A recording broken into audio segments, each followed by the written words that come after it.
Announcing a page number. Recommendation number 1. Don't use your voice. That was me my first, can't tell you how many years of teaching. I figured a better way to go. Along with everything else I said, me announcing a page number. So if in the middle of my math lesson I suddenly say, hey, look at the graph on page 137, what will I hear from a couple students? And that what page thing is such a snap moment. Oh my gosh. What page? I just said what page, young man. Now I'm going to point out, Credential program did not teach you that response. They wouldn't. It's rude and disrespectful. We picked that up from teachers we had. But if I respond in that old school fashion, hey, I just said what page, I'm teaching 2 things. Number 1, don't ask for help. And number 2, you can't trust me. I'll embarrass you in front of your friends. And let's do this. I can't tell you how much success I gained in the classroom from this one little strategy. Ready? Whoosh. We're going to switch spots. I'm going to see this room from your point of view, not just mine. Back that math lesson up a couple minutes. Just back it up a couple of minutes. A couple minutes earlier in the lesson, the student is going to ask, what page? That kid, he got the concept that was being taught. And although he's heard the concept previously, it never made sense to him. Today, for whatever reason, it all clicked. And he's going, yes, the blocks and the volume. He sees it for the first time. Now, what we can't detect, because it's invisible, is the physiological shift that occurs. Very basic. This is very broad strokes here. He pulls himself out of input mode, where he received the information, moves into processing mode. Short-term memory, long-term memory. Input receptors, neocortex, and the prefrontal cortex. He brings himself into his prefrontal cortex, starts connecting this new understanding he just gained to other related concepts in his head, so it's all there tomorrow. And honestly, this is where we want our students. This is the act of learning and retention. But while he's over there doing that important work, the math lesson continued. And although he can hear the teacher in the background, he's not listening to the teacher. And there is a huge difference between hearing and listening. Who's he listening to? He's talking to himself, of course. And now the teacher says, look at the graph on page 137, which he wasn't listening to. But he knows something's going on.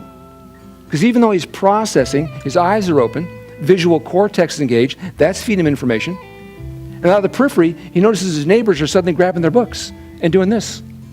So he pulls himself back to the present state, grabs his book, very innocently asks, what page? And gets stomped on in front of his friends. It took me years to accept this one. My students sometimes listen to me the way I sometimes listened at a staff meeting. See, from our point of view, who wouldn't hang on my every word? But they're checking out all the time, in and out all the time. It's not always defiance and resistance and willfulness. It's what state am I in, Mr. Morse? So with all that in mind, I say we do this. Write the page number on the board. Eliminate as many words as possible. Here's the problem, though. If this is all I do, it won't be very effective, because they don't watch our every move. So the kids who watched me do that would know what's going on. The kids who were turned away wouldn't know what's going on. And I'm thinking, as a new teacher, I'd come up with ideas I thought were great. And when they didn't work out so well, I blame the students as if it's your fault. So I'm thinking, this would be so much better. No more what page? I write the number, turn around with high hopes. And maybe 2/3 of the class are doing that. And 1/3 aren't. And that's going to bug me. And I'm going to snap because my voice is right. Hey, I just wrote a page number on the board. Well, if I didn't have everyone's attention, then the simple solution is gain their attention.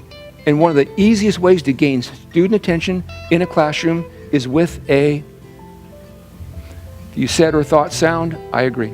Sounds are very powerful. So let's associate a sound with writing a page number, the way they associate the bell with materials. Pavlov discovered all this stuff. These are called associative patterns, and they're very powerful, very powerful. This is all I did. This is all I did. Put a little bell on the pen I use.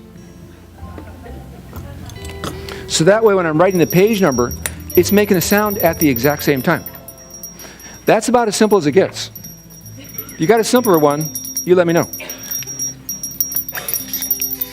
And look, without a word from me, every single student is turning to page 20 in the packet. Not a word from me. We're the first grade teachers. First grade, where are you guys? So I'm working with the Inner City Education Foundation with the first grade teachers, and I brought this strategy into play. And right away it was like, hey, Rick, our guys have got 6 different books. If I just write a page number, the question's not going to be, what page? The question's going to be, which book? They're just going to switch annoying questions. So I thought about it, because I'm a problem solver, and I want to address that right now. I'm not here to offend anybody's belief system. It's my personal belief that God has blessed me with the ability to solve problems. That's my one big gift. He's given me wisdom at how to make the classroom a better place. If you asked me to write curriculum, my family would starve. I couldn't write curriculum to save my life. I'm glad somebody can.